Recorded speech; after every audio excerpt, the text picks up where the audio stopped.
ಅನೈತಿಕ ಸಂಬಂಧವನ್ನು ಬಯಸುವವರು ಒಂದು ಕಡೆಯಾದರೆ, ಈಗಾಗಲೇ ಅನೈತಿಕ ಸಂಬಂಧದಲ್ಲಿ ಇರುವವರು ಅದರಿಂದ ಹೊರಗಡೆ ಬರಬೇಕು ಅಂದುಕೊಳ್ಳುವ ಮನಸ್ಥಿತಿಗಳು ಕೂಡ ಇರುತ್ತದೆ.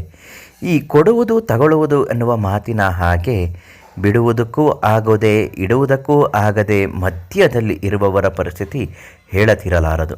ಇನ್ನು ಕೆಲವರಿಗೆ ಮತ್ತೆ ಮೊದಲಿನಿಂದ ಪ್ರಾರಂಭ ಮಾಡಬೇಕು ಅನ್ನುವ ಒಂದು ಮನಸ್ಥಿತಿಗೆ ಒಳಗಾಗಿರುತ್ತಾರೆ. ಇಂತಹ ಸಂದರ್ಭಗಳು ಬಂದಾಗ ಯಾವ ಒಬ್ಬ ವ್ಯಕ್ತಿ ತಾನು ಬಯಸಿದ ಸ್ತ್ರೀ ಅಥವಾ ಪುರುಷರು ನಿಮ್ಮ ಮಾತನ್ನು ಕೇಳಬೇಕು ಅನ್ನುವುದಾದರೆ, ನಿಮ್ಮನ್ನು ಬಿಟ್ಟು ಹೋದಂತಹ ಸ್ತ್ರೀ ಅಥವಾ ಪುರುಷರು ಮರಳಿ ನಿಮ್ಮ ಜೀವನಕ್ಕೆ ಬಂದು ಸೇರಬೇಕು ಅನ್ನುವುದಾದರೆ ಈ ಒಂದು ಸರಳ ತಂತ್ರವನ್ನು ಮಾಡಬೇಕು.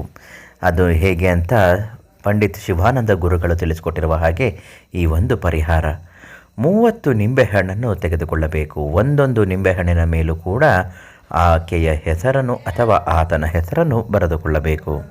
ಎಲ್ಲ ನಿಂಬೆಹಣ್ಣನ್ನು ಒಟ್ಟಿಗೆ ಒಂದು ಹಳದಿ ದಾರದಲ್ಲಿ ಪೋಣಿಸಿದ ನಂತರ ಅದನ್ನು ಹೂಮಾಲೆಯನ ರೀತಿಯಲ್ಲಿ ಸಿದ್ಧ ಮಾಡಿಕೊಳ್ಳಬೇಕು. ಅದನ್ನು ಒಂದು ವೃತ್ತದಾಕಾರದಲ್ಲಿಟ್ಟು ಪ್ರತಿ ನಿಂಬೆಹಣ್ಣಿನ ಮೇಲೂ ಕೂಡ ಒಂದೊಂದು ಕರ್ಪೂರವನ್ನು ಹಚ್ಚುತ್ತಾ ಬರಬೇಕು.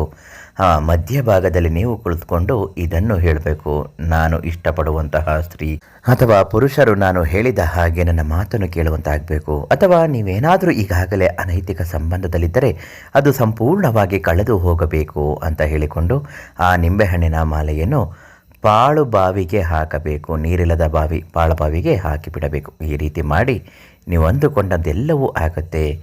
ಈ ಸರಳ ನಿಯಮವನ್ನು ಮಾಡುವ ಮೊದಲು ಶಿವಾನಂದ ಗುರುಗಳಿಗೆ ಒಂದು ಕರೆ ಮಾಡಿ.